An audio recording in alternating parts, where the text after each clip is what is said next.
Welcome to SR7 TV news బులెటిన్ల ముందుగా headlines. CM చంద్రబాబును కలిసిన ఎమ్మెల్సీ గాదె శ్రీనివాసరాయుడు.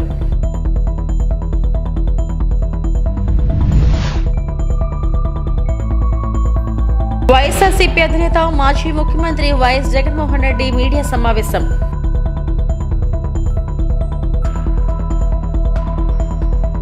గాయని కల్పన ఆరోగ్యం నిలకడగా ఉంది, వైద్యుల స్పష్టీకరణ.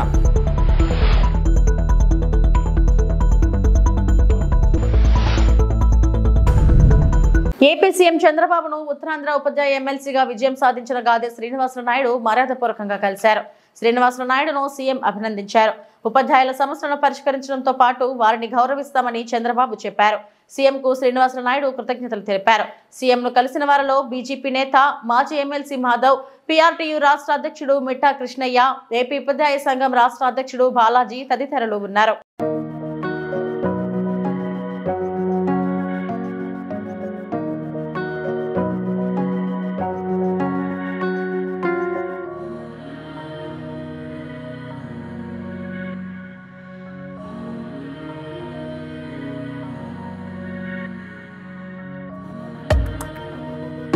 ప్రతిపక్ష హోదాపై నిరాధార ఆరోపణలతో వైకాపా ఎమ్మెల్యే జగన్ తప్పుడు ప్రకటనలు చేస్తున్నారని ఏపీ శాసనసభ స్పీకర్ అయ్యన్న పాత్రుడు అన్నారు. బుధవారం సభ ప్రారంభం కాగానే ఆయన మాట్లాడారు. ప్రతిపక్ష హోదాపై వైకాపా ఎమ్మెల్యే జగన్ హైకోర్టుకు కూడా వెళ్లారు. న్యాయ ప్రక్రియ కొలికి వచ్చే వరకు వేచి చూద్దామనుకున్నా. ఇటీవల జగన్ వైకాపా సభ్యులు చేసిన వ్యాఖ్యలు నా దృష్టికి వచ్చాయి. ఎంతటి వారిపైన అసత్యాలు ప్రచారం చేసే ధోరణితో జగన్ వ్యవహరిస్తున్నారు. వారు చేస్తున్న ఆరోపణలు గందరగోళానికి దారితీస్తున్నాయి. స్టిక్కర్ కు దురుద్దేశాలు ఆపాదించడం సదా నియమాల ఉల్లంఘన కిందకి వస్తాయి. ప్రతిపక్ష హోదా ఇవ్వాలంటే సరైన సంఖ్యాబలం ఉండాలని చట్టం చెబుతుంది. 175 మంది సభ్యులున్న శాసనసభలో కనీసం 18 మంది సభ్యుల బలం ఉంటే తప్ప ప్రతిపక్ష హోదా రాదు. అంటే కనీసం 10% సభ్యులు ఉంటేనే ప్రతిపక్ష హోదా వస్తుందన్న నిబంధనను గతంలో జగనే సభలో ప్రస్తావించారు. ప్రతిపక్ష హోదా నిరాకరించడానికి సూచించిన అన్న వాదన సరికాదు. నిజానికి జగన్మోహన్ రెడ్డి వైఎస్ఆర్సీ శాసనసభ పక్ష నాయకుడిగా ఎన్నికైనట్టు 26/6/2024 వరకు మా సచివాలయానికి తెలపలేదు. నెంబర్ 1. అలాంటప్పుడు జూన్ 26 కంటే ముందు, అందున స్పీకర్ ఎన్నిక జరగక ముందు ప్రతిపక్ష నాయకుడి హోదా గురించి నిర్ణయం తీసుకోవడం సాధ్యమా? ఇది ఒకటి గమనించవలసిన అవసరం ఉంది. ప్రతిపక్ష నాయకుడి హోదా ఎవరైనా అర్హులా కాదా అనేది కేవలం రాజ్యాంగ సూత్రాలు, కోర్టు తీర్పులు, చిరకాల సాంప్రదాయాల ఆధారంగా మాత్రమే నిర్ధారించగలరు. ఆంధ్రప్రదేశ్ వేతనాల పెన్షన్ చెల్లింపు అనర్హతల తొలగింపు చట్టం 1953లో ప్రతిపక్ష నాయకుడి హోదా ప్రస్తావన ఉంది. ఆ చట్టంలో సెక్షన్ 12B ప్రకారం ఎవరైనా ప్రతిపక్ష నాయకుడి హోదా ఇవ్వాలంటే వారు చట్టసభలో సభ్యులై ఉండాలి. 2, వారు ప్రభుత్వ వ్యతిరేక రాజకీయ పార్టీ సభలో నాయకుడై ఉండాలి. ఇది క్లియర్గా ఉంది. 3, ప్రతిపక్షంలో ఉన్న వారి పార్టీకి అత్యధిక సంఖ్యాబలం ఉండాలి. 4, మరీ ముఖ్యంగా ఆ వ్యక్తి సభాపతి ప్రతిపక్ష నాయకుడిగా గుర్తించాలి. ఒకవేళ అత్యధిక సంఖ్యాబలం గల ప్రతిపక్షాలు 1 కన్నా ఎక్కువ ఉంటే పార్టీ హోదాను దృష్టిలో ఉంచుకుని వాటిని ఏదో ఒక పార్టీ నాయకుడిని సభాపతి ప్రతిపక్ష నాయకుడి హోదా కల్పించవచ్చు. ఈ విషయంలో ఏ ఒక్క ప్రతిపక్ష పార్టీకి ఎన్నికల్లో కనీసం 10% సీట్లు రాలేదు. కనుక ఎవరికీ ప్రతిపక్ష నాయకుడిగా గుర్తింపు దక్కలేదు. అలాగే 5, 7, 8, 16, 17 లోక్సభలలోనూ 10% ఉత్తరాన్ని పాటించడంతో ప్రతిపక్ష నాయకుడిగా ఎవరు గుర్తించి పొందలేకపోయారు. వైఎస్ఆర్సీపీ అధినేత మాజీ ముఖ్యమంత్రి వైఎస్ జగన్మోహన్ రెడ్డి మీడియా సమావేశం ప్రారంభమైంది. తాడేపల్లిలోని కేంద్ర కార్యాలయంలో ఆయన కూటమి ప్రభుత్వ అరాచకాలపై, చంద్రబాబు మోసాలపై మాట్లాడుతున్నారు. ప్రెస్ మీట్ లో వైఎస్ జగన్ అసెంబ్లీలో ప్రతిపక్షం చెబుతున్న మాటలు వినడం లేదు, అందుకే మీడియా ముందుకు వచ్చాం. చంద్రబాబు నాయుడు ప్రభుత్వం 2 బడ్జెట్లు ప్రవేశపెట్టింది. సూపర్ 6 143 హామీల కోసం అరకొర కేటాయింపులు చేశారు. అన్ని రకాలుగా మోసం చేసిన తీరు తేటతెల్లంగా కనిపిస్తుంది. బాబు షూరిటీ భవిష్యత్ గ్యారంటీ కాస్త బాబు షూరిటీ మోసం గ్యారంటీ అయింది. ఎన్నికలకు ముందు సూపర్ 6, 7 అంటూ ఊదరగొట్టారు చంద్రబాబు దత్తపుత్రుడితో కలిసి మేనిఫెస్టో రిలీజ్ చేశారు. ప్రతి ఇంటికి బాండ్లు పంచారు. 20 లక్షల ఉద్యోగాలు, 3,000 నిరుద్యోగ వృత్తి సాయం అన్నారు. సుదీర్ఘంగా అసెంబ్లీలో ఎలాగూ ప్రతిపక్షం చెప్తా ఉన్న మాటలు ఎలాగూ వినే పరిస్థితి, అసెంబ్లీ నుంచి ప్రజలకు తెలిపే పరిస్థితి లేని పరిస్థితుల మధ్య మీ ద్వారా ప్రజలకు ప్రతిపక్షం సైడ్ నుంచి బడ్జెట్ మీద, గవర్నర్ ప్రసంగం మీద, వీటి అన్ని అంశాల మీద ఇటువైపున నాణ్యానికి ఇటువైపున వర్షన్ కూడా వినిపించే కార్యక్రమం చేస్తూ ఉన్నాం. నిజంగా చంద్రబాబు నాయుడు గారి 2 బడ్జెట్లు ఇవాళ చంద్రబాబు నాయుడు ప్రవేశపెట్టిన 28వ తారీఖున తాను ప్రవేశపెట్టిన బడ్జెట్తో 2 బడ్జెట్లు తను ప్రవేశపెట్టినట్లయింది. ఈ 2 బడ్జెట్లు చంద్రబాబు నాయుడు గారివి గమనించినట్లయితే బాగా ప్రస్ఫుటంగా కూడా కనిపించేటి ఏమిటి అని అంటే, చంద్రబాబు గారు అన్ని రకాలుగా ప్రజలను మోసం చేసిన తీరు తేటతెల్లంగా కనిపిస్తుంది. ఎన్నికలకు ముందేమో బాబు షూరిటీ భవిష్యత్ గ్యారంటీ, ఎన్నికలు అయిపోయిన తర్వాత మాత్రం బాబు షూరిటీ మోసం గ్యారంటీ అన్న పద్ధతిలోనే ఆయన పాలన సాగుతూ ఉంది. బడ్జెట్ స్పీచ్ అంతా కూడా చూస్తే, బడ్జెట్ కానీ గవర్నర్ ప్రసంగం కానీ ఏది చూసినా కానీ కనిపించేది ఒకటి. గవర్నర్ ప్రసంగంలో వీళ్ళు రిప్లై ఇచ్చేటప్పుడు కానీ, బడ్జెట్ స్పీచ్లో కానీ ఎక్కడ చూసినా కానీ మనకు కనిపించేటివి 2 కనిపిస్తాయి. 1 పరనింద, 2 ఆత్మస్తుతి. ఈ 2 మాత్రం బాగా ప్రస్ఫుటంగా కనిపిస్తాయి. 2వ బడ్జెట్ ప్రవేశపెడతా ఉన్నప్పటికీ కూడా ఈ రోజుకి కూడా వాళ్ళ నోట్లో నుంచి వచ్చే మాటలు జగనట్ట, జగనిట్ట, జగనట్ట, జగనట్ట, ఆ పాలన, ఈ పాలన, ఇవే మాటలే వస్తాయి. కానీ ఎన్నికలప్పుడు వాళ్ళు ఇచ్చిన మాటల విషయం ఏమిటి, ఎన్నికలప్పుడు వాళ్ళు ఇచ్చిన హామీల విషయానికి ఏమిటి, వాటికి సంబంధించి ఏం చెప్తున్నారు, ఆ సూపర్ 6, ఆ సూపర్ 7 విషయాలు ఏమిటి, ఆ మేనిఫెస్టోలో మీరు 143 హామీలను ఇచ్చారు, ఆ 143 హామీల పరిస్థితి ఏమిటి అని చెప్పి అడిగితే మాత్రం వాళ్ళ నోట్లలో నుంచి ఏ ఒక్కరి నోట్లో నుంచి కూడా సమాధానాలు కూడా సరిగ్గా రావు.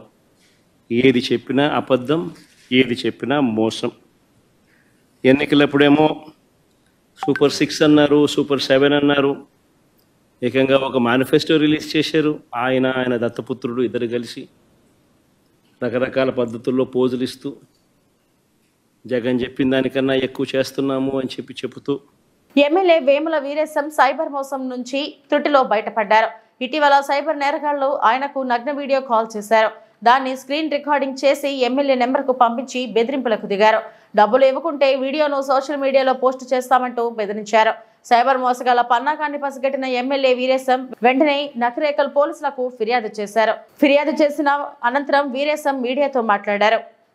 మీరు అప్రమత్తమై రిప్లై ఇవ్వకుండా ఆ ఫోన్ మాట్లాడాలనేటువంటి ఉద్దేశంతో మీరు మాట్లాడుతూ వారు వలవిసిరినటువంటి అంశాలలో మీరు తెలిసో తెలియకో అందులోకి వెళ్ళి బాధపడకుండా, డబ్బులు పోగొట్టుకోకుండా అప్రమత్తంగా ఉంటూ సంబంధించినటువంటి మీ ఏరియాలో ఉండేటువంటి పోలీసు వాళ్లకు రిపోర్ట్ చేయాలని చెప్పేసి నేను విజ్ఞప్తిస్తాను.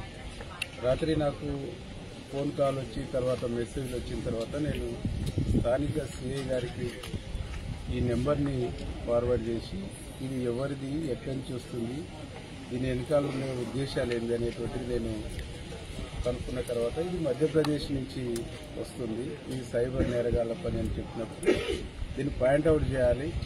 నాకే కాదు ఎంతమందికి వస్తుందో చాలామంది బయటికి చెప్పుకోలేకపోవచ్చు, చాలామంది సైబర్ నేరగాళ్ల బారిన పడి తన కుటుంబాన్ని ఆర్థిక స్థితిని నాశనం చేసుకునేటువంటి ఒక పరిస్థితి ఉంటుంది. కాబట్టి దీని నుంచి అవగాహన ఎట్లా ఉండాలనేటువంటి దానికోసమే మేము కాంప్లైంట్ చేయడం జరిగింది. నియోజకవర్గంలో కానీ, జిల్లాలో కానీ, రాష్ట్రంలో కానీ ఎవరికి సైబర్ నేరగాళ్ళ నుంచి ఇట్లాంటి ఫోన్లు వచ్చినా, ఇట్లాంటి వీడియో కాల్స్ వచ్చినా అటెండ్ చేయొద్దు. అనుమానాస్పదమైనటువంటి కాల్ అయితే పోలీసు వాళ్లకు రిపోర్ట్ చేయాలని చెప్పేసి నేను విజ్ఞప్తి చేస్తున్నా. మా ప్రభుత్వం గౌరవ ముఖ్యమంత్రి రేవంత్ రెడ్డి గారి నాయకత్వంలో సైబర్ నేరాల్ని అరికట్టేటువంటి దాంట్లో చాలా కఠినంగా ఉన్నారు. చాలా కఠినమైనటువంటి పద్ధతుల్లో నిర్ణయాలు ఉన్నాయి. ఎవరు ఎంత పెద్దవాళ్ళైనా ఈ సైబర్ నేరాలకు పాల్పడేటువంటి వాళ్ళు ఎక్కడ దాగున్నా తీసుకొచ్చేసి చట్టపరంగా శిక్షించేటువంటి కార్యక్రమం తెలంగాణ ప్రభుత్వం చేస్తుంది. తెలంగాణ ప్రభుత్వం ఆ కార్యక్రమం చేయటమే కాకుండా అవేర్నెస్ తీసుకొచ్చి ఎడ్యుకేట్ చేసి చైతన్యం కల్పించి సైబర్ నేరాలకు సంబంధించినటువంటి ఎక్కడ ఉత్పన్నమైన స్వేచ్ఛగా పోలీసు వాళ్ళకి కంప్లైంట్ చేసేటువంటి ఒక చైతన్యాన్ని కూడా ప్రభుత్వం ఇస్తుంది. ఆ చైతన్యంతోనే నేను ఈరోజు కంప్లైంట్ చేసినని చెప్పేసి గర్వంగా చెప్తాను. అపస్మారక స్థితిలో మంగళవారం రాత్రి కేపీహెచ్పీలోని హోలిస్టిక్ ఆసుపత్రిలో చేరిన గాయని కల్పనకు చికిత్స కొనసాగుతుంది. ఆమె ఆరోగ్య పరిస్థితి నిలకడగా ఉన్నట్లు ఆసుపత్రి వైద్యులు తెలిపారు. ఈ మేరకు ఆమె ఆరోగ్య పరిస్థితిపై హెల్త్ బులెటిన్ విడుదల చేశారు. ఆమె ఊపిరితిత్తుల్లో నీరు చేరడంతో వెంటిలేటర్ పై చికిత్స అందిస్తున్నట్లు తెలిపారు. I'm Kalpana Raghavendra and Prasad Prabhakar's daughter. No issues. She's perfectly fine and happy and healthy now. Mama, she's a singer. She's doing her LLB and also doing her PhD. So, Danvalla, she has insomnia. So, to treat her insomnia, doctor had prescribed her a tablet and she had consumed that in an overdose. Like, she had overdosed slightly. This is not a suicide attempt. It's just a slight overdose because of stress in like general life stress. Please do not manipulate any information. Our family is perfectly fine. My mom and dad are very much happy. I am happy. Everybody is perfectly fine in my family. Please manipulate say you do. Everything is perfect. And my mom, she'll be back in a few days. So thank you. That's all I have to say. This is not a suicide attempt. This is just a slight overdose from an insomnia tablet prescribed by the doctor. That's it. My mom was perfectly fine. She'll be back with all of you in a few days. That's all I have to say. Thank you. Congress నుంచి తనను suspend చేసినంత మాత్రాన BC ఉద్యమం ఆగదని MLC Teenmar Mallanna స్పష్టం చేశారు. కాంగ్రెస్ లో ఉంటే ప్రశ్నిస్తున్నాననే తనను బహిష్కరించారని తెలిపారు. కేసీఆర్ సమగ్ర కుటుంబ సర్వే పగడ్బందీగా చేశారన్న తీన్మార్ మల్లన్న ప్రస్తుత కులగణనలో అగ్రవర్ణాలను ఎక్కువగా చూపించారని ఆరోపించారు. బీసీ వర్గాలను అణిచిపెట్టే ప్రయత్నం చేశారని, అందుకే బీసీ కులగణన తప్పని ప్రతులను కాల్చినట్లు వెల్లడించారు. ఎట్లా రావాలో చూపిస్తాం దీంతో. సో ఈ సస్పెన్షన్ ఆర్డర్ మాకు అందింది. ఇది పంపించేలా ప్రయత్నం చేసినటువంటి గౌరవ ముఖ్యమంత్రి రేవంత్ రెడ్డి గారికి మీరు చాలా రోజుల నుంచి ప్రయత్నం చేసిరు. పాపం సస్పెండ్ చేయాలి అనేటువంటి తపన. మొన్న కరీంనగర్ మీటింగ్ పోతుంటే కూడా కారు ఎక్కినాక కూడా మళ్ళీ మహేష్ కుమార్ గౌడ్ గారిని రిక్వెస్ట్ చేసి ఈ 1-2 డేస్లో చేయాలన్నా ఎట్లన్నా చేసి అని చెప్పి మీరు తాపత్రయపడుతున్నటువంటి విషయంలో నేను అర్థం చేసుకోగలుగుతా మీ బాధ. ఎందుకంటే మీ దగ్గర ఉండేటువంటి వ్యక్తులు సహజంగానే బానిసలుగా ఉండాలని మీ ఉద్దేశం కావచ్చు. అది సహజంగానే మీరు కోరుకుంటారు. కానీ తీన్మార్ మల్లన్న విషయంలో కోరుకోవడమే మీరు చేసిన పొరపాటు. ఇక్కడ సస్పెన్షన్ అనేది తీన్మార్ మల్లన్న కాంగ్రెస్ పార్టీకి సంబంధించినటువంటి దానిపైన నాకు ఏ ఇబ్బంది లేదు. అది నా వ్యక్తిగతమైనటువంటి అంశం. కానీ ఫస్ట్ ఆఫ్ ఆల్ మీడియా మిత్రులకు తెలియజేయాల్సింది ఏంటంటే దాని గురించి సందర్భం వచ్చినప్పుడల్లా మాట్లాడతా. కానీ ఇవాళ తెలంగాణ రాష్ట్రంలో 3 ఎమ్మెల్సీ స్థానాలకు ఎన్నికలు జరుగుతూ ఉన్నాయి.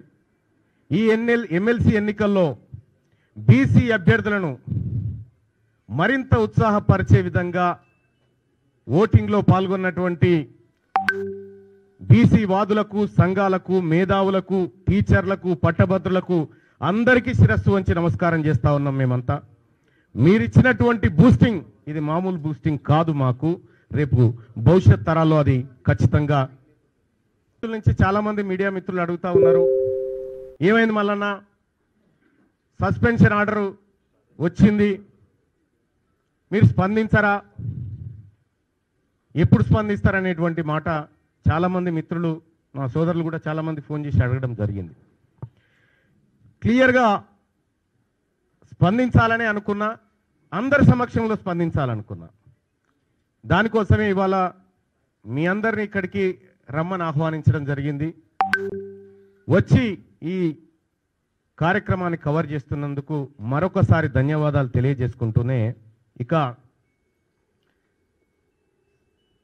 గౌరవ ముఖ్యమంత్రి రేవంత్ రెడ్డి గారు నన్ను కాంగ్రెస్ పార్టీ నుంచి బయటికి పంపించడం ద్వారా ఏదో జరిగిపోతుంది, ఇక బీసీ ఉద్యమం ఆగిపోతుంది, బీసీలు ఇంకెవరు మాట్లాడరు అనేటువంటి భ్రమలు మీకేమన్నా ఉంటే తొలగించుకోరు. అవి వెనకటి బీసీలం కాదు, మేమంతా ఆధునీకరించబడి ఆలోచన మెరుగుపరుచుకొని వచ్చిన మలిదశ బీసీ ఉద్యమకారులు మేమంతా ఇప్పుడు పుట్టుకొచ్చిన వాళ్ళం. ఇవాళ అడిగింది ఏంది? తీన్మార్ మల్లన్న అడిగింది కులగణన తప్పు, మీరు ఈ ప్రభుత్వం చేసినటువంటి కులగణన చిత్తు కాగితంతో సమానం, ఇది ఎందుకు పనికిరాదు, ఇది బీసీలను ప్రజలను మోసం చేస్తున్నటువంటి నివేదిక అని చెప్పి తగలబెట్టడం జరిగింది. నిజంగా తగలబెట్టడమే తప్పైతే, బీసీల మంచిని కోరి బీసీలకు న్యాయం జరగాలని కోరి తగలబెట్టడం తప్పైతే ఆ తప్పును ఇంకా 1000 సార్లు చేస్తా.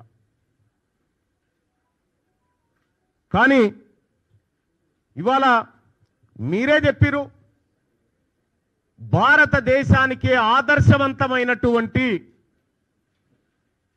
కులగణన మనం చేయబోతా ఉన్నాం, ఇది నా జన్మ సార్థకం. తెలంగాణ రాష్ట్ర వ్యాప్తంగా ఇంటర్ పరీక్షలు మొదలయ్యాయి. హైదరాబాద్ లోని పరీక్షా కేంద్రాల వద్ద సందడి వాతావరణం నెలకొంది. ఇవాళ్టి నుంచి ఇంటర్ పరీక్షలు ఉదయం 9 గంటల నుంచి మధ్యాహ్నం 12 గంటల వరకు జరగనున్నాయి.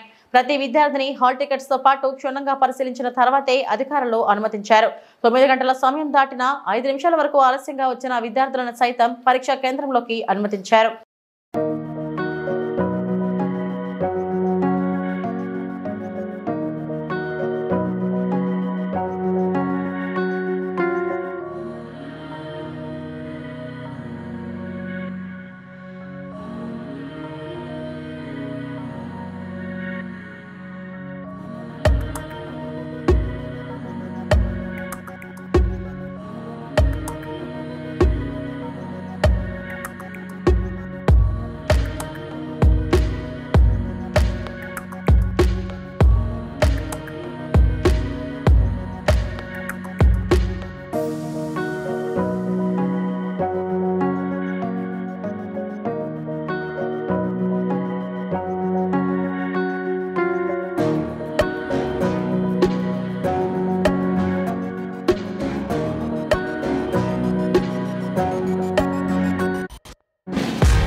విద్యార్థులకు సిపిఆర్ పై అవగాహన అవసరమని ప్రముఖ వైద్యులు జేసీ డాక్టర్ వినోద్ కుమార్ కుర్మానా బుధవారం అన్నారు.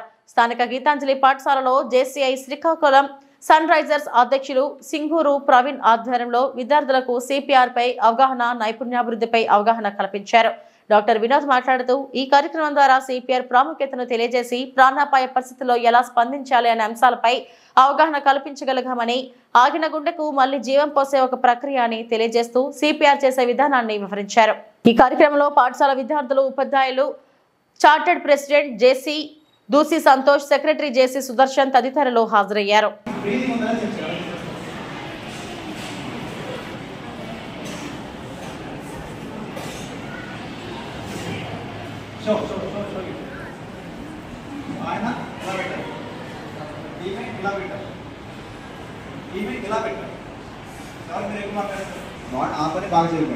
ఇంకా బాగా ఓకే. సో నువ్వు ఫస్ట్ చెప్పావు యాక్చువల్లీ, మనకన్నా ముందు నువ్వు చెప్పు అన్నమాట position. So you know where to keep your finger. Okay, you also try, but నువ్వు ఇలా పెట్టావు కదా, గాలి పిలిచినట్లయితే చూస్తాం. Very good. ఇంకా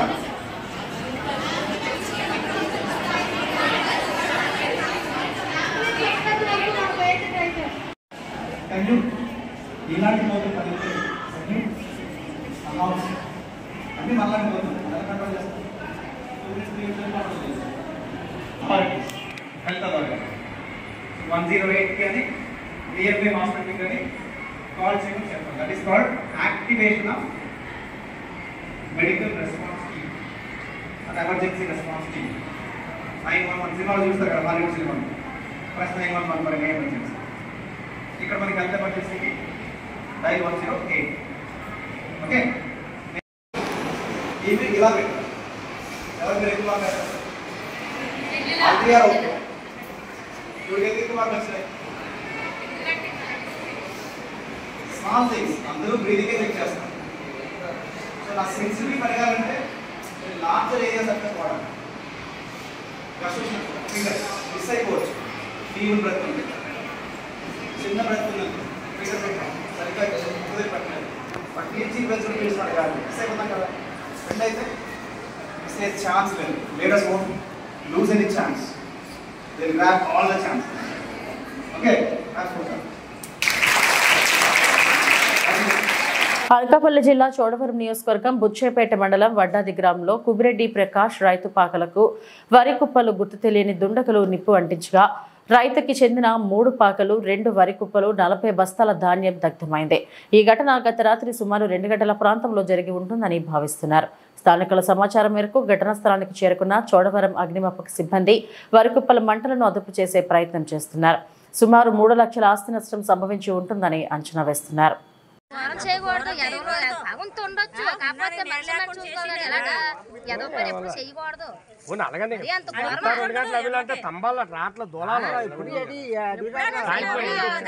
ఇలా జరగలేదు.